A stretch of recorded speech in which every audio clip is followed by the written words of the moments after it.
हर महादेव। यह शिव पुराण का दूसरा पाठ है, जिसमें शिव पुराण के श्रवण से देवराज को शिवलोक की प्राप्ति तथा चंचुला का पाप से भय एवं संसार से वैराग्य के बारे में बताया गया है। श्री शौनक जी ने कहा, महाभाग सूत जी, आप धन्य हैं, परमार्थ तत्व के ज्ञाता हैं। आपने कृपा करके हम लोगों को यह बड़ी अद्भुत एवं दिव्य कथा सुनाई है।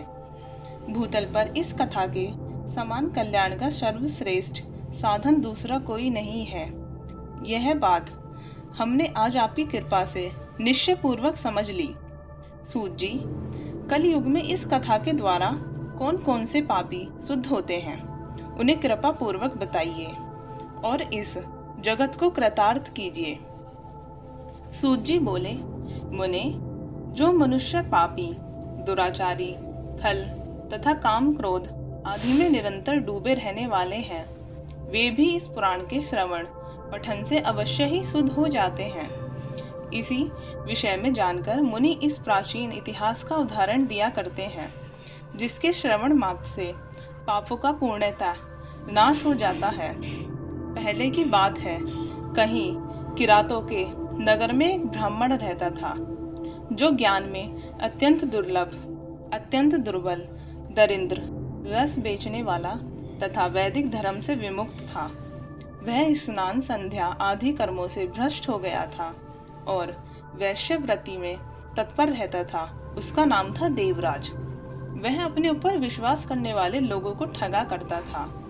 उसने ब्राह्मणों, क्षत्रियों, वैश्यों, शूद्रों तथा दूसरों को भी अनेक बहानों से मारकर उनका धन हड़प लिया था, परंतु उस पापी का थोड़ा सा भी धन कभी धर्म के काम में नहीं लगा था। वह वैश्यगामी तथा सब प्रकार से आचार भ्रष्ट था। एक दिन घूमता घूमता वह देवयोग से प्रतिष्ठानपुर में जा पहुंचा। वहां उसने एक शिवालय देखा, जहां बहुत से साधु महात्मा एकत्र हुए थे। देवराज उस शिवालय में ठहर गया, किंतु वहां उस ब्राह्मणों को ज्वर आ गया। उस ज्वर से सबको बड़ी पीड़ा होने लगी। वहां एक ब्राह्मण देवता शिव पुराण की कथा सुना रहे थे। ज्वर में पड़ा हुआ देवराज ब्राह्मण के मुखारविंद से निकली हुई उस शिव कथा को निरंतर सुनता रहा। 1 मास बाद वह ज्वर से अत्यंत पीड़ित होकर चल बसा। यमराज के दूत आए और उसे पाशों से बांधकर बलपूर्वक यमपुरी में ले गए। इतने में ही शिवलोक से भगवान शिव के पार्षदगण आ गए। उनके गौर अंग कर्पूरक के समान उज्जवल थे, हाथ त्रिशूल से सुशोभित हो रहे थे। उनके संपूर्ण अंग भस्म से उपधाशित थे और रुद्राक्ष की मालाएं उनके शरीर की शोभा बढ़ा रही थी। वह सबके सब क्रोध पूर्वक यमपुरी में गए और यमराज के दूतों को मार पीट कर बारंबार धमकाकर उन्होंने देवराज को उनके चंगुल से छुड़ा लिया और अत्यंत अद्भुत विमान पर बिठाकर जब वे शिवदूत कैलाश जाने को उद्यत हुए, उस समय यमपुरी में बड़ा भारी कोलाहल मच गया। उस कोलाहल को सुनकर धर्मराज अपने भवन से बाहर आए। साक्षात दूसरे रुद्र के समान प्रतीत होने वाले उन चारों दूतों को देखकर धर्मज्ञ धर्मराज ने उनका विधि पूर्वक पूजन किया और ज्ञान दृष्टि से देखकर सारा वृत्तांत जान लिया। उन्होंने भय के कारण भगवान शिव के उन महात्मा दूतों से कोई बात नहीं पूछी, उल्टे उन सब की पूजा एवं प्रार्थना की। तत्पश्चात वे शिवदूत कैलाश को चले गए और वहां पहुंचकर उन्होंने उस ब्राह्मण को दया सागर साम शिव के हाथों में दे दिया। शौनक जी ने कहा, महाभाग सूत जी, आप सर्वज्ञ हैं महामते। आपके कृपा प्रसाद से मैं बारंबार कृतार्थ हुआ। इस इतिहास को सुनकर मेरा मन अत्यंत आनंद में निमग्न हो रहा है। अतः अब भगवान शिव में प्रेम बढ़ाने वाली शिव संबंधिनी दूसरी कथा को भी कहिए। श्री सूत जी बोले, शौनक सुनो, मैं तुम्हारे सामने गोपनीय कथा वस्तु का भी वर्णन करूंगा, क्योंकि तुम शिव भक्तों में अग्रगण्य तथा वेद वेताओं में श्रेष्ठ हो। समुद्र के निकटवर्ती प्रदेश में एक वाशकल नामक ग्राम है, जहाँ वैदिक धर्म से विमुख महापापी द्विज निवास करते हैं। वे सबके सब बड़े दुष्ट हैं। उनका मन दूषित विषय भोगों में ही लगा रहता है। वे न देवताओं पर विश्वास करते हैं न भाग्य पर। वे कभी कुटिल वृत्ति वाले हैं, किसानी करते और भांति भांति के घातक अस्त्र शस्त्र रखते हैं। वे व्यभिचारी और खल हैं। ज्ञान वैराग्य तथा सधर्म का सेवन ही मनुष्य के लिए परम पुरुषार्थ है। इस बात को वह बिल्कुल नहीं जानते हैं। वह सभी पशु बुद्धि वाले हैं। अन्य वर्णों के लोग भी उन्हीं के भांति कुत्सित विचार रखने वाले स्वधर्म विमुख एवं खल हैं।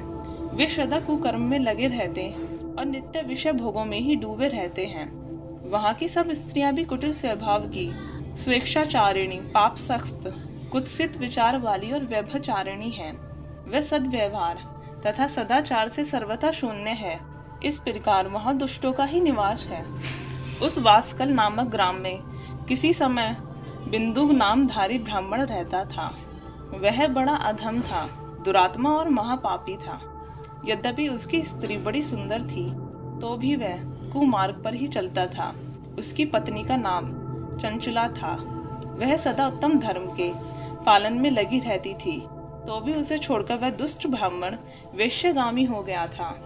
इस तरह के कुकर्म में लगे हुए उस ब्राह्मण के बहुत वर्ष व्यतीत हो गए। उसकी स्त्री चंचुला काम से पीड़ित होने पर भी स्वधर्म नाश के भय से कलेश सहकर भी दीर्घ काल तक धर्म से भ्रष्ट नहीं हुई, परंतु दुराचारी पति के आचरण से प्रभावित हो आगे चलकर वह स्त्री भी दुराचारिणी हो गई। इस तरह दुराचार में डूबे हुए उन मूढ़ चित्त वाले पति पत्नी का बहुत सा समय व्यर्थ बीत गया। तदंतर शूद्र जातीय वेश्या का पति बना हुआ वह दूषित बुद्धि वाला दुष्ट ब्राह्मण बिंदुक समयानुसार मृत्यु को प्राप्त होकर नरक में जा पड़ा। बहुत दिनों तक नरक में दुख भोगकर वह मूढ़ बुद्धि पापी विंध्य पर्वत पर भयंकर पिशाच हुआ। इधर इस दुराचारी पति बिंदुक के मर जाने पर वह चंचुला बहुत समय तक पुत्रों के साथ अपने घर में ही रही। एक दिन देवयोग से किसी पुण्य पर्व के आने पर वह स्त्री भाई बंधुओं के साथ गोकर्ण क्षेत्र में गई। तीर्थ यात्रियों के संग से उसने भी उस समय जाकर किसी तीर्थ के जल में स्नान किया। फिर वह साधारणता बंधुजनों के साथ यत्र तत्र घूमने लगी। घूमती घूमती किसी देव मंदिर में गई और वहां उसने एक देवज्ञ ब्राह्मण के मुख से भगवान शिव की परम पवित्र एवं मंगलकारिणी उत्तम पौराणिक कथा सुनी। कथावाचक ब्राह्मण कह रहे थे कि जो स्त्रियां पर पुरुषों के साथ व्यभिचार जाती हैं, तब यमराज के दूत उनकी योनि में तपे हुए लोहे का परिघ डालते हैं। पौराणिक ब्राह्मणों के मुख से यह वैराग्य बढ़ाने वाली कथा सुनकर चंचुला भय से व्याकुल हो वहां कांपने लगी। जब कथा समाप्त हुई और सुनने वाले सब लोग वहां से चले गए, तब वह भयभीत नारी एकांत में शिव पुराण की कथा बाजने वाले उन ब्राह्मण देवता से बोली। चंचुला ने कहा, ब्राह्मण, मैं अपने धर्म को नहीं जानती थी, इसलिए मेरे द्वारा बड़ा दुराचार हुआ है। स्वामिन, मेरे ऊपर अनुपम कृपा करके आप मेरा उद्धार कीजिए। आज आपके वैराग्य रस से ओतप्रोत इस प्रवचन को सुनकर मुझे बड़ा भय लग रहा है। मैं कांप उठी हूँ और मुझे इस संसार से वैराग्य हो गया है। मुझ मूढ़चित वाली पापिनी को धिक्कार है। मैं सर्वथा निंदा के योग्य हूँ। कुत्सित विषयों में फंसी हुई हूँ और अपने धर्म से विमुक्त हो गई हूँ। न जाने किस किस घोर कष्टदायक दुर्गति में मुझे पड़ना पड़ेगा और वहाँ कौन बुद्धिमान पुरुष कुमार्ग में मन लगाने वाली मुझ पापिनी का साथ देगा। मृत्यु काल में उन भयंकर यमदूतों को मैं कैसे देखूंगी। जब वे बलपूर्वक मेरे गले में फंदा डालकर मुझे बांधेंगे, तब मैं कैसे धीरज धारण कर सकूंगी। नरक में जब मेरे शरीर के टुकड़े टुकड़े हो जाएंगे, उस समय विशेष दुख देने वाली उस महायातना को मैं कैसे सहूंगी। और वो इस प्रकार विलाप करने लगी और बोली, हाय, मैं मारी गई, मैं जल गई, मेरा हृदय विदृढ़ हो गया और मैं सब प्रकार से नष्ट हो गई, क्योंकि मैं हर तरह से पाप में डूबी रही हूँ। ब्राह्मण, आप ही मेरे गुरु, आप ही माता और आप ही पिता हैं। आपके शरण में आई हुई मुझ दीन अबला को आप ही उद्धार कीजिए, उद्धार कीजिए प्रभु, उद्धार कीजिए। सूत जी कहते हैं, सौनक, इस प्रकार खेद और वैराग्य से युक्त हुई चंचुला ब्राह्मण देवता के दोनों चरणों में गिर पड़ी। तब उन बुद्धिमान ब्राह्मण ने कृपा पूर्वक उसे उठाया और इस प्रकार कहा। ब्राह्मण बोले, नारी, सौभाग्य की बात है कि भगवान शंकर की कृपा से शिव पुराण की इस वैराग्य युक्त कथा को सुनकर तुम्हें समय पर चेत हो गया। ब्राह्मण पत्नी, तुम डरो मत, भगवान शिव की शरण में जाओ। शिव की कृपा से सारा पाप तत्काल नष्ट हो जाता है। मैं तुमसे भगवान शिव की कीर्ति कथा से युक्त उस परम वस्तु का वर्णन करूंगा जिससे तुम्हें सदा सुख देने वाले उत्तम गति प्राप्त होगी। शिव की उत्तम कथा सुनने से ही तुम्हारी बुद्धि इस तरह पश्चाताप से युक्त एवं शुद्ध हो गई है, साथ ही तुम्हारे मन में विषयों के प्रति वैराग्य हो गया है। पश्चाताप ही पाप करने वाले पापियों के लिए सबसे बड़ा प्रायश्चित है। सत्पुरुषों ने सबके लिए पश्चाताप को ही समस्त पापों का शोधक बताया है। पश्चाताप से ही पापों की शुद्धि होती है। जो पश्चाताप करता है वही वास्तव में पापों को प्रायश्चित करता है, क्योंकि सत्पुरुषों ने समस्त पापों की शुद्धि के लिए जैसे प्रायश्चित का उपदेश किया है वह सब पश्चाताप से संपन्न हो जाता है। जो पुरुष विधि पूर्वक प्रायश्चित करके निर्भय हो जाता है पर अपने कुकर्म के लिए पश्चाताप नहीं करता, उसे प्रायः उत्तम गति नहीं प्राप्त होती, परंतु जिसे अपने कुकर्त्य पर हार्दिक पश्चाताप होता है वह अवश्य उत्तम गति का भागी होता है। इसमें कोई संशय नहीं है। इस शिव पुराण की कथा सुनने से जैसी चित्त शुद्धि होती है वैसी दूसरे उपायों से नहीं होती। जैसे दर्पण साफ करने पर निर्मल हो जाता है, उसी प्रकार इस शिव पुराण की कथा से चित्त अत्यंत शुद्ध हो जाता है। इसमें कोई संशय नहीं है। मनुष्यों के शुद्ध चित्त में जगदम्बा पार्वती सहित भगवान शिव विराजमान रहते हैं। इससे वह विशुद्ध आत्मा पुरुष श्री शाम सदाशिव के पद को प्राप्त होता है। इस उत्तम कथा का श्रवण समस्त मनुष्यों के लिए कल्याण का बीज है। अतः यथोचित मार्ग से इसकी आराधना अथवा सेवा करनी चाहिए। यह भव बंधन रूपी रोग का नाश करने वाला है। भगवान शिव की कथा को सुनकर फिर अपने हृदय में उसका मनन एवं निधि ध्यान करना चाहिए। इससे पूर्णतः चित्त शुद्धि हो जाती है। चित्त शुद्धि होने से महेश्वर की भक्ति अपने दोनों पुत्रों ज्ञान और वैराग्य के साथ निश्चय ही प्रकट होती है। तत्पश्चात महेश्वर के अनुग्रह से दिव्य मुक्ति प्राप्त होती है। इसमें कोई संशय नहीं है। जो मुक्ति से वंचित है उसे पशु समझना चाहिए, क्योंकि उसका चित्त माया के बंधन से आसक्त है। वह निश्चय ही संसार बंधन से मुक्त हो नहीं पाता है। ब्राह्मण पत्नी, इसलिए तुम विषयों से मन हटा लो और भक्ति भाव से भगवान शंकर की इस परम पावन कथा को सुनो। परमात्मा शंकर की इस कथा को सुनने से तुम्हारे चित्त की शुद्धि होगी और इससे तुम्हें मोक्ष की प्राप्ति हो जाएगी। जो निर्मल चित्त से भगवान शिव के चरणार बिंदों का चिंतन करता है उसकी एक ही जन्म में मुक्ति हो जाती है। यह मैं तुमसे सत्य सत्य कहता हूँ। सूत जी कहते हैं, शौनक, इतना कहकर वह श्रेष्ठ शिव भक्त ब्राह्मण चुप हो गए। उनका हृदय करुणा से आर्द्र हो गया। वह शुद्धचित्त महात्मा भगवान शिव के ध्यान में मग्न हो गए। तदंतर बिंदुक की पत्नी चंचुला मन ही मन प्रसन्न हो उठी। ब्राह्मण का उक्त उपदेश सुनकर उसके नेत्रों में आनंद के आंसू छलक आए थे। वह ब्राह्मण पत्नी चंचुला हर्ष भरे हृदय से उन श्रेष्ठ ब्राह्मण के दोनों चरणों में गिर पड़ी और हाथ जोड़कर बोली, मैं कृतार्थ हो गई, मैं कृतार्थ हो गई प्रभु, मैं कृतार्थ हो गई। तत्पश्चात उठकर वैराग्य युक्त उत्तम बुद्धि वाली वह स्त्री जो अपने पापों के कारण आतंकित थी, उन महान शिव भक्त ब्राह्मण से हाथ जोड़कर गदगद वाणी में बोली। चंचुला ने कहा, ब्राह्मण, शिव भक्तों में श्रेष्ठ स्वामीन, आप धन्य हैं, परमार्थदर्शी हैं और सदा परोपकार में लगे रहते हैं, इसलिए श्रेष्ठ साधु पुरुषों में प्रशंसा के योग्य हैं। साधु, मैं नरक के समुद्र में गिर रही हूँ, आप मेरा उद्धार कीजिए, उद्धार कीजिए। पौराणिक अर्थ तत्व से संपन्न जिस सुंदर शिव पुराण की कथा को सुनकर मेरे मन में संपूर्ण विषयों से वैराग्य उत्पन्न हो गया, उसी इस शिव पुराण को सुनने के लिए इस समय मेरे मन में बड़ी श्रद्धा हो रही है। सूत कहते हैं, ऐसा कहकर हाथ जोड़ उनका अनुग्रह पाकर चंचुला उस शिव पुराण की कथा को सुनने की इच्छा मन में लिए उन ब्राह्मण देवता की सेवा में तत्पर हो वहां रहने लगी। तदंतर शिव भक्तों में श्रेष्ठ और शुद्ध बुद्धि वाले उन ब्राह्मण देव ने उसी स्थान पर उस स्त्री को शिव पुराण की उत्तम कथा सुनाई। इस प्रकार उस गोकर्ण नामक महाक्षेत्र में उन्हीं श्रेष्ठ ब्राह्मण से उसने शिव पुराण की वह कथा सुनी जो भक्ति, ज्ञान और वैराग्य को बढ़ाने वाली तथा मुक्ति देने वाली है।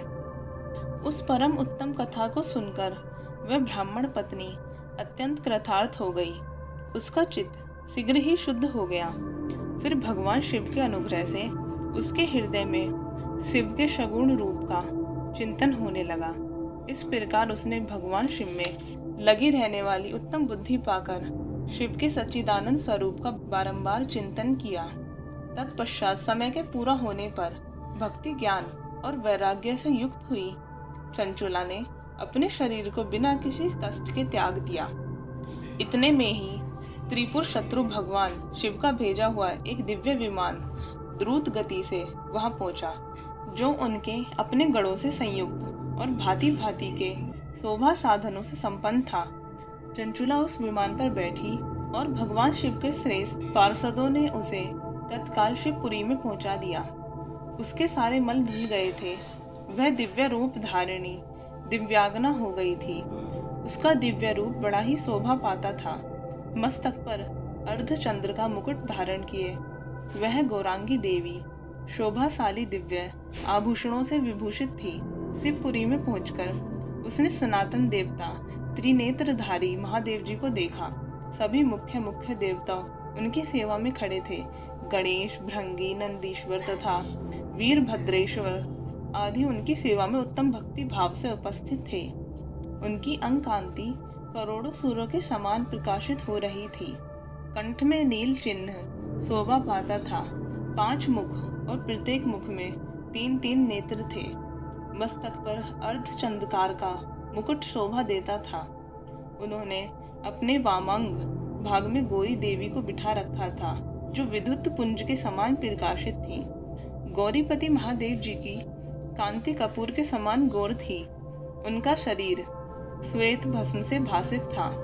शरीर पर श्वेत वस्त्र शोभा पा रहे थे। इस प्रकार परम उज्जवल भगवान शंकर का दर्शन करके वह ब्राह्मण पत्नी चंचुला बड़ी प्रसन्न हुई। अत्यंत प्रतियुक्त होकर उसने बड़ी उतावली के साथ भगवान को बारंबार प्रणाम किया। फिर हाथ जोड़कर वह बड़े प्रेम, आनंद और संतोष से युक्त हो विनीत भाव से खड़ी हो गई। उसके नेत्रों से आनंद की अश्रुधारा बहने लगी तथा संपूर्ण शरीर में रोमांच हो गया। उस समय भगवती पार्वती और भगवान शंकर ने उसे बड़ी करुणा के साथ अपने पास बुलाया और सौम्य दृष्टि से उसकी ओर देखा। पार्वती जी ने तो दिव्य रूप धारिणी बिंदुंग प्रिया चंचुला को प्रेम पूर्वक अपनी सखी बना लिया। वह उस परम आनंद ज्योति स्वरूप सनातन धाम में अविचल निवास पाकर दिव्य सौख्य से संपन्न हो अक्षय सुख का अनुभव करने लगी और इस प्रकार उसे भगवान की प्राप्ति हुई। एक दिन परम आनंद में निमग्न हुई चंचुला ने उमा देवी के पास जाकर प्रणाम किया और दोनों हाथ जोड़कर वह उनकी स्तुति करने लगी। चंचुला बोली, गिरिराज नंदिनी, स्कंद माता, ओमे, मनुष्यों ने सदा आपका सेवन किया है। समस्त सुखों को देने वाली शंभु प्रिय आप ब्रह्म स्वरूपिणी हैं। विष्णु और ब्रह्मा आदि देवताओं द्वारा सेव्य हैं। आप ही सगुणा और निर्गुणा हैं तथा आप ही सूक्ष्म सच्चिदानंद स्वरूपिणी आज्ञा प्रकृति हैं। आप ही संसार की सृष्टि, पालन और संहार करने वाली हैं। तीनों गुणों का आश्रय भी आप ही हैं। ब्रह्मा, विष्णु और महेश्वर इन तीनों देवताओं का आवास स्थान तथा उनकी उत्तम प्रतिष्ठा करने वाली पराशक्ति आप ही हैं। सूत जी कहते हैं, सोनक, जिसे सदगति प्राप्त हो चुकी थी, वह चंचुला इस प्रकार महेश्वर पत्नी उमा की स्तुति करके सिर झुकाए चुप हो गई। उसके नेत्रों में प्रेम के आंसू उमड़ आए थे। तब करुणा से भरी हुई शंकर प्रिया भक्त वत्सला पार्वती देवी ने चंचुला को संबोधित करके बड़े प्रेम से इस प्रकार कहा। पार्वती बोली, सखी चंचुले सुंदरी, मैं तुम्हारी ही हूँ। मैं तुम्हारी की हुई इस स्तुति से बहुत प्रसन्न हूँ। बोलो क्या वर मांगती हो? तुम्हारे लिए मुझे कुछ भी अदा नहीं है। चंचुला बोली, निष्पाप गिरी राजकुमारी, मेरे पति बिंदुक इस समय कहाँ हैं? उनकी कैसी गति हुई है यह मैं नहीं जानती। कल्याणमयी दीनवत्सले, मैं अपने उन पति देव से जिस प्रकार संयुक्त हो सकूं वैसा ही उपाय कीजिए। महेश्वरी महादेवी, मेरे पति एक शूद्र जातीय वेश्या के प्रति आसक्त थे और पाप में ही डूबे रहते थे। उनकी मृत्यु मुझसे पहले ही हो गई थी, न जाने वे किस गति को प्राप्त हुए। गिरिजा बोली, बेटी, तुम्हारा बिंदुक नाम वाला पति बड़ा पापी था। उसका अंतःकरण बड़ा ही दूषित था। वेश्या का उपभोग करने वाला वह महामूढ़ मरने के बाद नरक में पड़ा। अगणित वर्षों तक नरक में नाना प्रकार के दुख भोगकर वह पापात्मा अपने शेष पापों को भोगने के लिए विंध्य पर्वत पर पिशाच हुआ है। इस समय वह पिशाच अवस्था में ही है और नाना प्रकार के कलेश उठा रहा है। वह दुष्ट वही वायु पीकर रहता और सदा सब प्रकार के कष्ट सहता है। सूत जी कहते हैं, शौनक, गौरी देवी की यह बात सुनकर उत्तम व्रत का पालन करने वाली चंचुला उस समय पति के महान दुख से दुखी हो गई। फिर मन को स्थिर करके उस ब्राह्मण पत्नी ने व्यथित हृदय से महेश्वरी को प्रणाम करके पुनः पूछा। चंचुला बोली, महेश्वरी महादेवी, मुझ पर कृपा कीजिए और दूषित कर्म करने वाले मेरे उस दुष्ट पति का अब उद्धार कर दीजिए। देवी, कुत्सित बुद्धि वाले मेरे उस पापात्मा पति को किस उपाय से उत्तम गति प्राप्त हो सकती है, यह शीघ्र बताइए। आपको नमस्कार है। पार्वती ने कहा, तुम्हारा पति यदि शिव पुराण की पुण्यमयी उत्तम कथा सुने तो सारी दुर्गति को पार करके वह उत्तम गति का भागी हो सकता है। अमृत के समान मधुर अक्षरों से युक्त गौरी देवी का यह वचन आदर पूर्वक सुनकर चंचुला ने हाथ जोड़ मस्तक झुकाकर उन्हें बारंबार प्रणाम किया और अपने पति के समस्त पापों की शुद्धि तथा उत्तम गति की प्राप्ति के लिए पार्वती देवी से यह प्रार्थना की, मेरे पति को शिव पुराण सुनाने की व्यवस्था होनी चाहिए। उस ब्राह्मण पत्नी के बारंबार प्रार्थना करने पर शिव प्रिया गौरी देवी को बड़ी दया आई। उन भक्त वत्सला महेश्वरी गिरि राजकुमारी ने भगवान शिव की उत्तम कीर्ति का गान करने वाले गंधर्व राज तुम्बरू को बुलाकर उनसे प्रसन्नता पूर्वक इस प्रकार कहा, तुम्बरो, तुम्हारी भगवान शिव में प्रीति है। तुम मेरे मन की बातों को जानकर मेरे अभीष्ट कार्यों को सिद्ध करने वाले हो, इसलिए मैं तुमसे एक बात कहती हूँ, तुम्हारा कल्याण हो। तुम मेरी सखी के साथ शीघ्र ही विंध्य पर्वत पर जाओ। वहाँ एक महाघोर और भयंकर पिशाच रहता है। उसका वृतांत तुम आराम से ही सुनो। मैं तुमसे प्रसन्नता पूर्वक सब कुछ बताती हूँ। पूर्व जन्म में वह पिशाच बिंदुक नामक ब्राह्मण था। मेरी सखी चंचुला का पति था, परंतु वह दुष्ट वैश्यगामी हो गया। स्नान संध्या आदि नित्य कर्म छोड़कर अपवित्र रहने लगा। क्रोध के कारण उसकी बुद्धि पर मूढ़ता छा गई थी। अभ्यक्ष भक्षण, सज्जनों से द्वेष और दूषित वस्तुओं का दान लेने लगा। यही उसका स्वाभाविक कर्म बन गया था। वह अस्त्र शस्त्र लेकर हिंसा करता, बाएं हाथ से खाता, दीनों को सताता और क्रूरता पूर्वक पराये घरों में आग लगा देता था। चंडालों से प्रेम करता और प्रतिदिन वेश्या के संपर्क में रहता था। बड़ा दुष्ट था। वह पापी अपनी पत्नी का परित्याग करके दुष्टों के संगम में ही आनंद मानता था। वह मृत्यु पर्यंत दुराचार में ही फंसा रहा। फिर अंतकाल आने पर उसकी मृत्यु हो गई। वह पापियों के भोग स्थान घोर यमपुर में गया और वहां बहुत से नरकों को उपभोग करके वह दुष्ट आत्मा जीव इस समय विंध्या पर्वत पर पिशाच बना हुआ है। वहां वह दुष्ट पिशाच अपने पापों का फल भोग रहा है। तुम उसके आगे यत्न पूर्वक शिव पुराण की उस दिव्य कथा का प्रवचन करो, जो परम पुण्यमयी तथा समस्त पापों को नाश करने वाली है।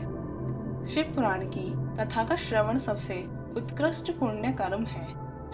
उससे उसका हृदय शीघ्र ही समस्त पापों से शुद्ध हो जाएगा और वह प्रेत योनि का परित्याग कर देगा। उस दुर्गति से मुक्त होने पर बिंदुक नामक पिशाच को मेरी आज्ञा से विमान पर बिठाकर तुम भगवान शिव के समीप ले आओ। सूत जी कहते हैं, शौनक, महेश्वरी उमा के इस प्रकार आदेश देने पर गंधर्व राज तुमरू मन ही मन बड़े प्रसन्न हुए। उन्होंने अपने भाग्य की सराहना की।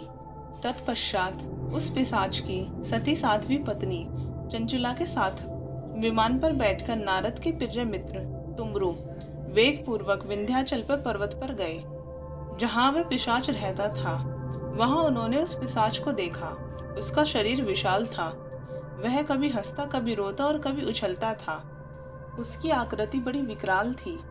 भगवान शिव की उत्तम कीर्ति का गान करने वाले महाबली तुमरू ने उसे अत्यंत भयंकर पिशाच को पाशों द्वारा बांध दिया।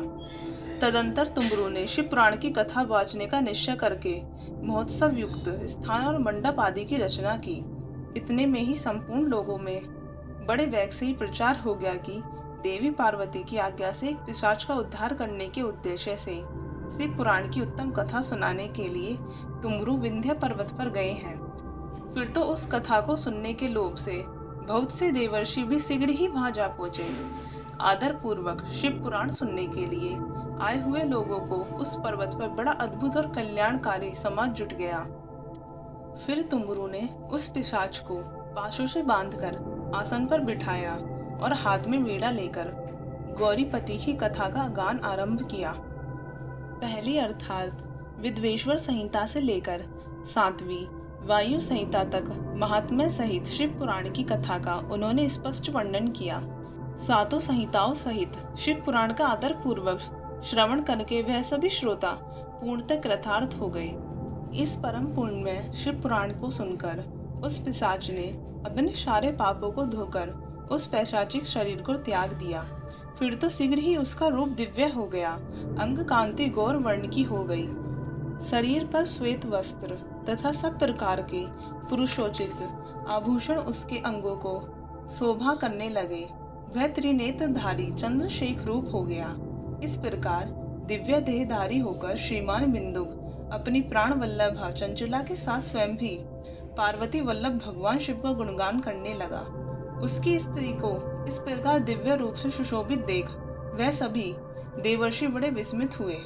उनका चित्त परम आनंद से परिपूर्ण हो गया। भगवान महेश्वर का वह अद्भुत चरित्र सुनकर वे सभी श्रोता परम कृतार्थ हो प्रेम पूर्वक से शिव का यशोगान करते हुए अपने अपने धाम को चले गए। दिव्य रूपधारी श्रीमान बिंदुक भी सुंदर विमान पर अपनी प्रिया के पास बैठकर सुखपूर्वक आकाश में स्थित हो बड़ी शोभा को पाने लगे। तदंतर महेश्वर के सुंदर एवं मनोहर गुणों का गान करता हुआ शिवलोक को पहुँचे। वहां भगवान महेश्वर तथा पार्वती देवी ने प्रसन्नता पूर्वक बिंदुक का बड़ा सत्कार किया और उसे अपने पार्षद बना लिया। उसकी पत्नी चंचुला पार्वती जी की सखी हो गई। उस घनीभूत ज्योति स्वरूप परम आनंदमय सनातन धाम में अविचल निवास पाकर वे दोनों दंपति परम सुखी हो गए और इस प्रकार यह कथा संपन्न हुई। हर हर महादेव।